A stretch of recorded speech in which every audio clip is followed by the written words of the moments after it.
సంబంధించి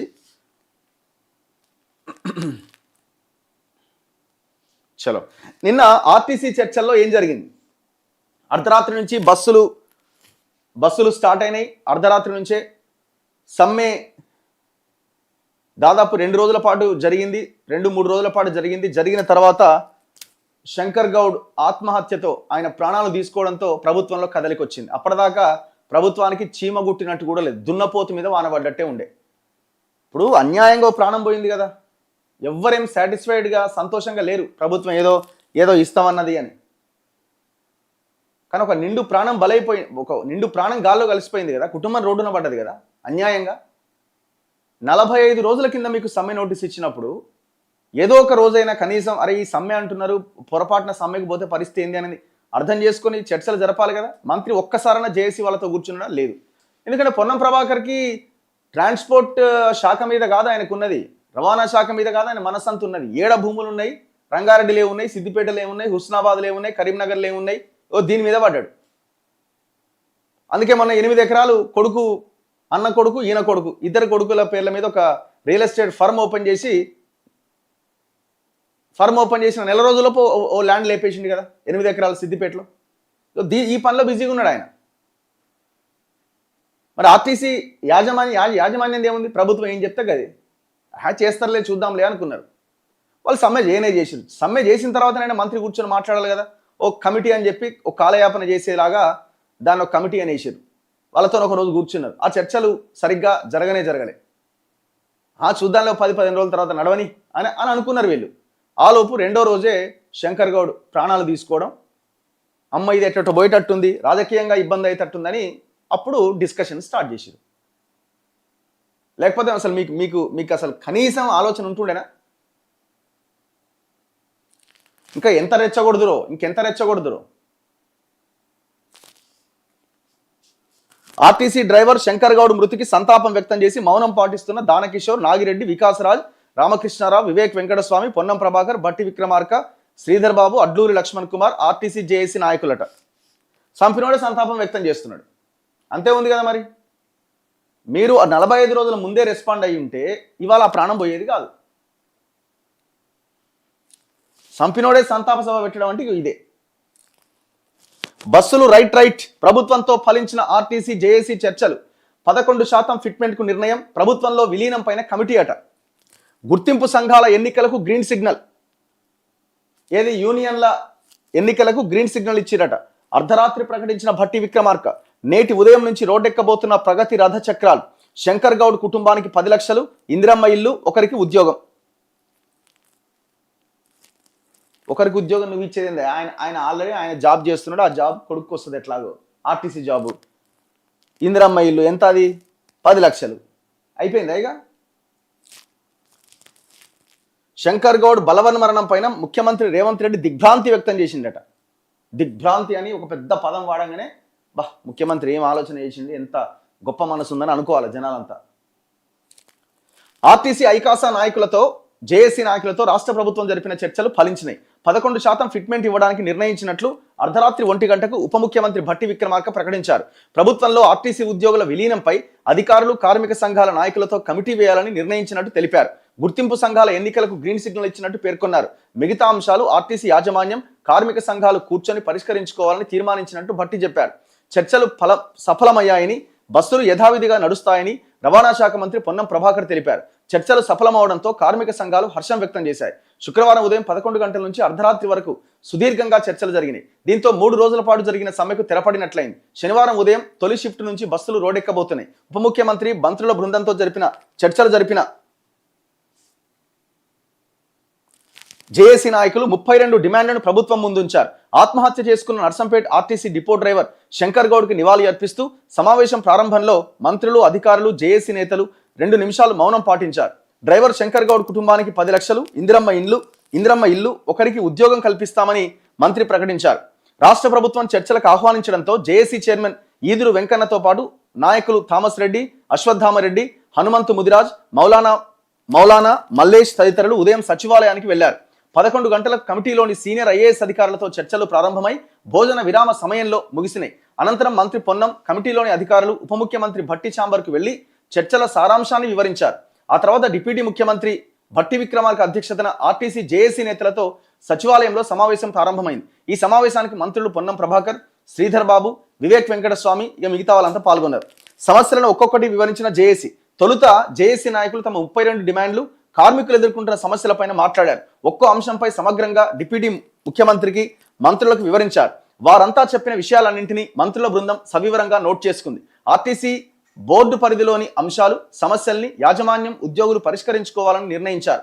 రవాణా శాఖ మంత్రి పొన్నం ప్రభాకర్ ఆర్టీసీకి, కార్మికులకు తమ ప్రభుత్వం అందిస్తున్న సహకారాన్ని, పరిష్కరించిన సమస్యలను వివరించారు. మంత్రులు జేఏసీ నాయకుల చర్చల్లో ఒకసారి టీ విరామం తీసుకోగా మధ్య మధ్యలో మంత్రులు కొద్దిసేపు విడిగా సమావేశమై అంతర్గతంగా చర్చించుకున్నారు.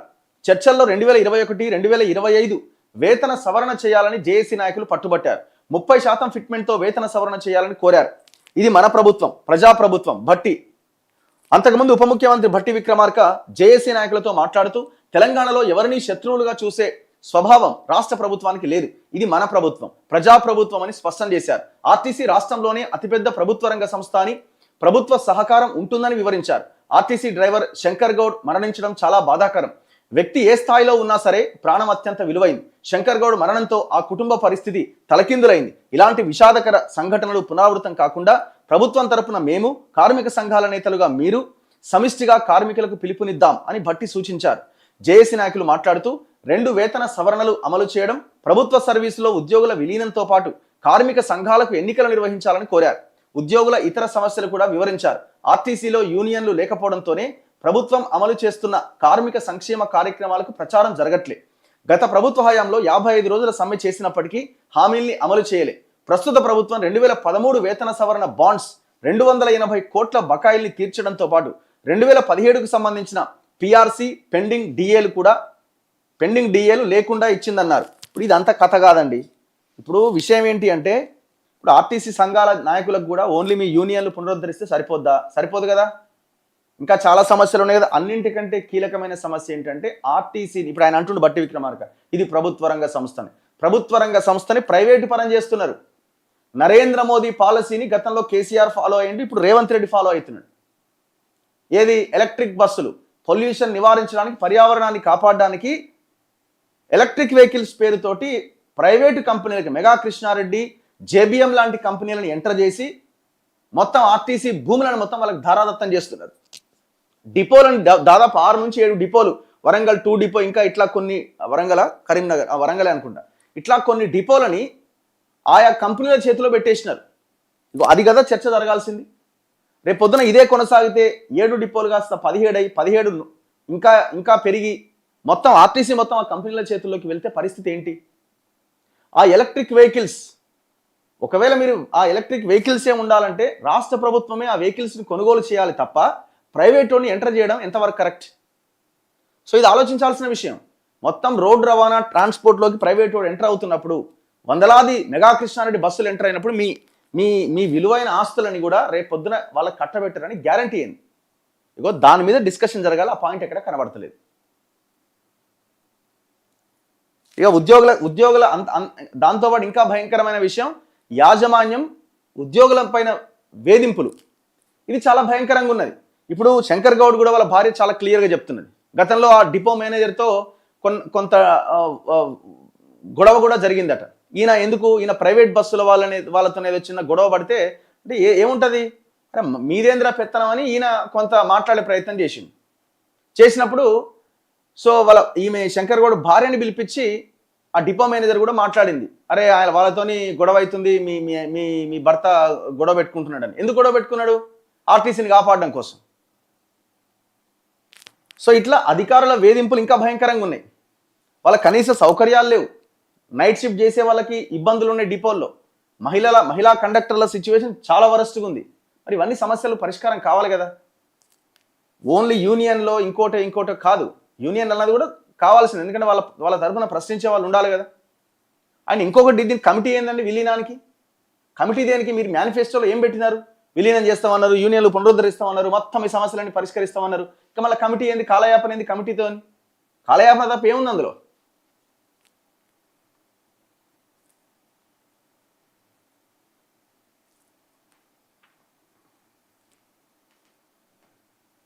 ఒకసారి జేఏసీ చైర్మన్ వెంకన్న గారికి ఫోన్ చేద్దాం.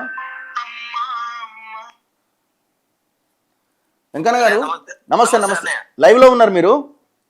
ఇప్పుడు అల్టిమేట్ గా ఏం ఏం ఏ డిమాండ్స్ పెట్టారు, దేనికి వాళ్ళు ఒప్పుకున్నారు, ఈ సమ్మె ఎందుకు విరమించినట్టు? ఇవాళ ప్రధానంగా తెలంగాణ ఆర్టీసీ కార్మికుల ఆకాంక్ష ఏదైతుందో ప్రభుత్వంలో విలీనం, ఆర్టీసీ ఉద్యోగులను ప్రభుత్వం విలీనం అనేది ఇప్పటి వరకు ఆ ప్రభుత్వం చేయలే, ఈ ప్రభుత్వం కూడా ఇంతవరకు మొదలు పెట్టలే. ఓకే, అది 2.5 సంవత్సరాల నుంచి మేము ఎంత కొట్లాడినా కూడా ఎవరు దీని గురించి పట్టించుకోలేదు. ఇప్పుడు ప్రభుత్వం దీని మీద సానుకూలంగా స్పందించి విలీనానికి అధికారికంగా ఉప ముఖ్యమంత్రి గారు ప్రకటన చేయడం జరిగింది. గతంలో కమిటీలో కార్మిక సంఘాల ప్రాతినిధ్యం లేదు. ఓకే, కానీ ఈసారి మాకు కార్మికుల ప్రాతినిధ్యం లేకపోతే మాకు అన్యాయం జరుగుతుంది, వాళ్ళు ఇష్టం వచ్చినట్టు దాంట్లో సర్వీస్ కండిషన్ పొందపరిస్తే మా కార్మిక వర్గానికి తీవ్ర అన్యాయం జరుగుతుందని చెప్పేసి మేము పట్టుబడితే చివరికి ఆ కమిటీలో కార్మిక సంఘాలను కూడా భాగస్వామ్యం చేస్తామని చెప్పి ఉప ముఖ్యమంత్రి గారు ఒప్పుకోవడం జరిగింది. ఓకే, మరి అలాంటప్పుడు మరి ఇప్పుడు 12 సంఘాలు ఉన్నాయి. ఈ 12 సంఘాలలో మరి ఏ సంఘాన్ని పనులకు తీసుకోవాలా, కమిటీలో పెట్టాలని చెప్పేసి కూడా దాని మీద కూడా ఒక చర్చ వచ్చింది. ఆ చర్చలలో ఇప్పుడు ఏ సంఘాన్ని పెట్టలేము, ఇప్పుడు ఏ సంఘాలకు గుర్తింపు లేదు కాబట్టి వెంటనే తక్షణమే గుర్తింపు సంఘం ఎన్నికలు నిర్వహించి అతి తొందరలో బహుశా ఒక 2-3 మంత్స్లలో ఈ ఎన్నికలు అయిపోతాయి. అయిపోయిన తర్వాత గెలిచిన సంఘం, గుర్తింపు పొందిన సంఘాన్ని ఆ కమిటీలో చేర్చి విధి విధానాలను సర్వీస్ రూల్స్ ను రూపొందించుకోవడానికి అవకాశం కల్పిస్తామని చెప్పేసి అధికారికంగా ప్రకటించి ఒప్పందం చేయడం జరిగింది. అంటే ఫస్ట్ మీ యూనియన్ ఎలక్షన్లు పెడతారు, గుర్తింపు సంఘాలు ఎన్నికైన తర్వాత అప్పుడు ఈ విలీనం సంబంధించిన కమిటీలో మిమ్మల్ని యాడ్ చేస్తారు. అప్పుడు స్టార్ట్ కమిటీ లైవ్ లోకి వచ్చింది. ఆ విలీన ప్రక్రియ అనేది ప్రకటన అనేది ఇంతవరకు కనుమరుగైనటువంటి ఒక విలీన ప్రక్రియ సోనియా గాంధీ కనుక తెలంగాణ కమిటీ దేనికంటే ఆల్రెడీ వీళ్ళు మేనిఫెస్టోలో పెట్టిరు. గవర్నర్ దగ్గరికి ఆనాడు కేసీఆర్ ఉన్నప్పుడు ఆ ఫైల్ అక్కడికి పోయింది, అది పెండింగ్ లో ఉంది. ఇదంతా ప్రాసెస్ స్టార్ట్ అయింది కదా, వై కమిటీ ఎందుకని అడగలేదా మీరు?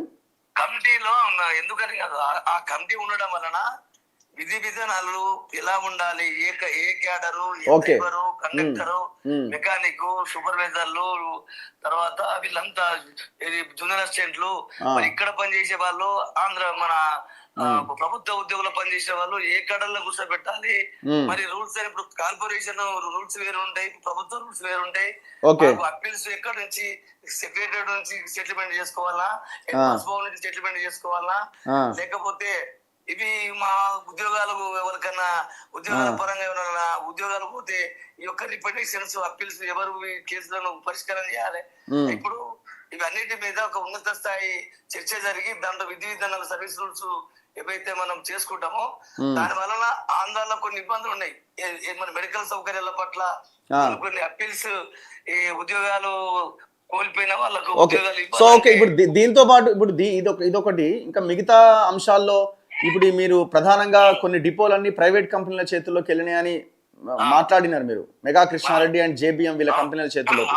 మరి ఇది చాలా పెద్ద సమస్య కదా, ఈ ఆర్టీసీని కాపాడుకోవాలంటే ఇది ఆపాలి కదా. దీని మీద ఏం చేసామంటే ప్రైవేట్ ఎలక్ట్రిక్ బస్సులను ఉపసంహరించుకోవాలి, ఆర్టీసీ బస్సులనే ప్రవేశపెట్టాలన్న దాని మీద బాగా చర్చ జరిగింది. ఆ చర్చలో ఏం చేశారంటే ఈ బస్సులను ఇప్పటికిప్పుడు మేము తెస్తానేమో, దశలుగా తీసుకొచ్చినా కూడా మీరు అవి ప్రభుత్వ బస్సులుగానే పరిగణించాలా తప్ప ఈ అద్దె బస్సులు లెక్క తీసుకురాకూడదు అని చెప్పినాము. తర్వాత ఈ ఆర్టీసీ స్థలాలను మాత్రం కాల్ చేసే విధానం మానుకోవాలని చెప్పినాము. తర్వాత ఆర్టీసీ స్థలాలకు ఆ బస్సులను ఇవ్వద్దని చెప్పాము. తర్వాత ఈ ఎక్సెస్ పేరుతో హైదరాబాద్ జోన్ లో నుండి, గ్రేటర్ హైదరాబాద్ జోన్ లో నుంచి కరీంనగర్ జోన్ కు, తర్వాత హైదరాబాద్ జోన్ కు బదిలీ చేసే ఈ ఆప్షన్స్ జియో ఏదైతే ఉందో దాన్ని బేషరతుగా ఉపసంహరించుకోమని చెప్పాం. దాన్ని బేషరతుగా ఉపసంహరించుకోవడం జరిగింది. ఒకటి తర్వాత 6-7 సంవత్సరాల నుంచి మమ్మల్ని చేతులకు బంధాలేసి ఒక బానిసలుగా ఉన్నాం ఆర్టీసీలో. యూనియన్లను గత ప్రభుత్వం రద్దు చేయడం వలన ఈ రోజు ప్రశ్నించే వారి లేక ఎవరికి కష్టం దుఃఖము ఎవరికి చెప్పుకోవాలో తెలియని పరిస్థితులలో కార్మిక వర్గం అంతా నిరాశలైనటువంటి సందర్భంలో ఈ రోజు తిరిగి 6-7 సంవత్సరాల తర్వాత మళ్ళీ మాకు స్వతంత్రం వచ్చినట్టుగా కార్మిక సంఘాలను రాత్రి నుంచి అనుమతిస్తూ మమ్మల్ని స్వేచ్ఛాజీవులుగా పరిగణించింది కూడా చాలా శుభ పరిణామం. దీని పట్ల కూడా కార్మిక వర్గం కూడా ఆనందంగా ఉంది. అదే విధంగా వేతన సవరణకు వచ్చే వరకు మేము 30% మీద డిమాండ్ పెడితే ప్రభుత్వం చేతులు ఎత్తేసింది. అసలు ఆర్టీసీకి రూపాయి ఇవ్వలేని పరిస్థితిలో ఉన్నాము. మేము మహాలక్ష్మి పథకానికి చాలా తంటాలు పడుతున్నాము. ఆర్థికంగా చాలా పీకలోతు కష్టాలు ఉన్నది ప్రభుత్వము. అర్థం చేసుకోండి. ఆర్థిక పరిస్థితి మేము మెరుగుపడిన తర్వాత మేము చేస్తామనంటే మేము సబ్సిడీ మీద ఒప్పుకోకపోవడం, దాని వల్ల ప్రతిష్టంభన ఏర్పడ్డది. ఒక 6-7 గంటలు ఈ పిఆర్సీ మీద చర్చ జరిగింది. పిఆర్సీ మీద వాళ్ళు 5% ఇస్తారన్నారు. 5% వచ్చిన తర్వాత మేము ఎట్టి పరిస్థితుల్లో ఒప్పుకోకపోయేసరికి లాస్ట్ కు ఒకటొకటి పెంచుకుంటూ 1:30 రాత్రి 1 ప్రాంతంలో 11% ఒప్పించి మెప్పించి దానికి మేము అంగీకరించడం జరిగింది. సరే, ఏది ఏమైనా సరే ఇది కొంత శుభ పరిణామం, కార్మికులకు ఆర్థిక వెసులుబాటు కలిగిస్తుంది. ఒకటి ఇక్కడ రగన్న గారు, గత ప్రభుత్వానికి పోల్చుకుంటే గత ప్రభుత్వంలో మేము 53 రోజుల సమ్మె చేసి ఒక్క సమ్మె కూడా పరిష్కారం చేసుకోకుండా బేషరతుగా మేము రోడ్లకి వెళ్ళిపోయినాం. ఆ సమ్మెను ఉక్కు పదంతో అంచివేసారు. మా ఏ ఒక్క డిమాండ్ కూడా పరిష్కారం కాలే. ఈ రోజు 2021 వేతన సవరణ కూడా గత బిఆర్ఎస్ ప్రభుత్వం చేయవలసినటువంటి వేతన సవరణే ఈ రోజు ఈ ప్రభుత్వం చేసింది. సరే, కొంత తక్కువ 1-2 మేము ఆశించినట్టు రాకపోవచ్చు, కానీ అంతర్గత వేతన సవరణ అమలైంది. తర్వాత 2017 వేతన సవరణ కూడా ఈ ప్రభుత్వమే చేసింది 2024లో. సరే, ఎంతో కొంత తగ్గినా కూడా వేతన సవరణ ఈ 2 వేతన సవరణలు పూర్తి చేసిన తర్వాత ఈ యొక్క బెనిఫిట్ స్కీమ్ బిఆర్ఎస్ ప్రభుత్వం హయాంలో బెనిఫిట్ స్కీమ్ 3 సంవత్సరాలు కన్సల్టెంట్గా ఉన్నదాన్ని వాళ్ళ అపార్ట్మెంట్ రెగ్యులర్ గా చేయమని చెప్పేసి పట్టుబట్టాం. దాన్ని కూడా ప్రభుత్వం అంగీకరించింది. కాబట్టి మిగతా ఆర్టీసీ చరిత్రలో 32 డిమాండ్లు పెడితే 32 డిమాండ్లను సానుకూలంగా స్పందించి పరిష్కరిస్తానికి ఒప్పుకున్నందుకు ఇది చాలా గొప్ప నిర్ణయం. కానీ వెంకన్న గారు, మీ పని అయిపోలేదు, పోరాటం మిగిలే ఉంది. ఆర్టీసీ ప్రభుత్వ రంగ సంస్థగానే ఉండాలి, ప్రైవేట్ వాళ్ళని పంపించేయాల్సిన అవసరం, దానికోసం ఒక పెద్ద పోరాటం జరగాలి. అది అది అది చాలా ఇంపార్టెంట్ విషయం. ఆర్టీసీకి ఉన్న ఆస్తులు, తెలంగాణ ఆస్తులు, ఆర్టీసీ ఆస్తులు, అవి కాపాడుకోవడంలో మీ పాత్ర చాలా కీలకం. ఇప్పుడు ఆ పని మిగిలి ఉన్నది. Thank you. అదే, యుద్ధం మిగిలే ఉంది. Thank you. సో మొత్తానికైతే శంకర్ గౌడ్ మరణంతో చర్చలు ఫలప్రదమై ఒక దారికి వచ్చినాయి. వాళ్ళు అంటున్నారు కదా, లాస్ట్ గవర్నమెంట్లో 52 రోజుల పాటు ధర్నా చేస్తే ఒక్క డిమాండ్ని కూడా నెరవేర్చకుండా మేము సమ్మెని విరమించుకోవాల్సిన పరిస్థితి వచ్చింది. అప్పటికే 37 మంది కార్మికులు చనిపోయారు. సో ఈ గవర్నమెంట్ కొంత రెస్పాండ్ అయ్యింది అంటే ఇక్కడే ఉన్నాం మనం. ఆహా, వాడు పెద్ద దుర్మార్గుడు ఉంటుండే, ఈ చిన్న దుర్మార్గుడు, ఇక్కడే మనం ఆగిపోతున్నాం. అసలు ప్రభుత్వం ఎందుకు ముందుగానే బాధ్యతతో ప్రజల యొక్క సమస్యల మీద దృష్టి పెట్టదు? ఒకరు చచ్చిపోతేనో, ఒక పోరాటం జరిగితేనో, ఇంకేదన్నా జరిగితేనో ఎందుకు ఆలోచిస్తున్నారు అనే దానికి ఎవరి దగ్గర ఆన్సర్ లేదు. ఇప్పుడు ఎందుకు రేవంత్ రెడ్డి గవర్నమెంట్ ఇంత ఇమ్మీడియట్గా రెస్పాండ్ అయ్యింది? అక్కడ ప్రాణం పోయింది, ఇంకా ప్రాణాలు పోయే అవకాశం ఉంది. కార్మికులంతా చాలా దారుణమైన సిచ్యువేషన్లో ఉన్నారు. రాజకీయంగా ఇది ఇబ్బంది అవుతుంది అని భావించినారు కాబట్టి ఇప్పుడు ఆ నిర్ణయం తీసుకున్నారు. పొలిటికల్గా ఏ ఇబ్బంది లేదనుకున్నప్పుడు ఒక్క నిర్ణయం తీసుకోరు. ఇప్పుడు నిరుద్యోగుల అంశం ఉన్నది. నిరుద్యోగుల అంశంలో ఎందుకు నిర్ణయాలు తీసుకుంటలేరు? 40,000 ఉద్యోగాలు వేస్తా, 70,000 ఉద్యోగాలు ఇప్పటికే వేసినా అని చెప్పి 6 నెలలు అయిపోయింది ముఖ్యమంత్రి ప్రకటన చేసి, ఇంతవరకు అతిగతి లేదు. కారణం ఏంటి? వాళ్ళు రాజకీయంగా వాళ్ళ పీఠాలు కదిలే అవకాశం లేదు ఈ అంశంతో అని వాళ్ళు భావిస్తున్నారు. కదలాలి అంటే పోరాటం జరగాలి, ఆత్మహత్యలు కాదు దయచేసి. ఆత్మహత్య పిరికి పంద చర్య, దీన్ని మనం ప్రచారం చేస్తూనే ఉండాలి. ఆత్మహత్య పిరికి పంద చర్య. ఆత్మహత్య చేసుకున్న వాళ్ళని అమరవీరులతో ఇంకోరితో పోల్చడం అనేది ఆపేయాలి మనం. ఎందుకంటే చచ్చిపోయిన కాడికి చాలు. 1500 మందికి పైగా ప్రాణాలు కోల్పోయి ఈ రాష్ట్రం వచ్చిందని మనం మాట్లాడుకున్నాం కదా. సాలిగా తెలంగాణ వచ్చిన తర్వాత కూడా చాలా ప్రాణాలు పోయినాయి కదా, ఇప్పటికి పోతూనే ఉన్నాయి కదా. ఈ సావులు ఆపుదాం, పోరాటం చేద్దాం, ప్రభుత్వంతో యుద్ధం చేద్దాం, మన హామీలేవో నెరవేర్చుకుందాం. సో ఆ దిశగా ప్రయాణం చేద్దాం. అది ఏ అంశమైనా కావచ్చు, ఆర్టీసీ కావచ్చు, నిరుద్యోగులు కావచ్చు, ఇంకేదైనా కావచ్చు.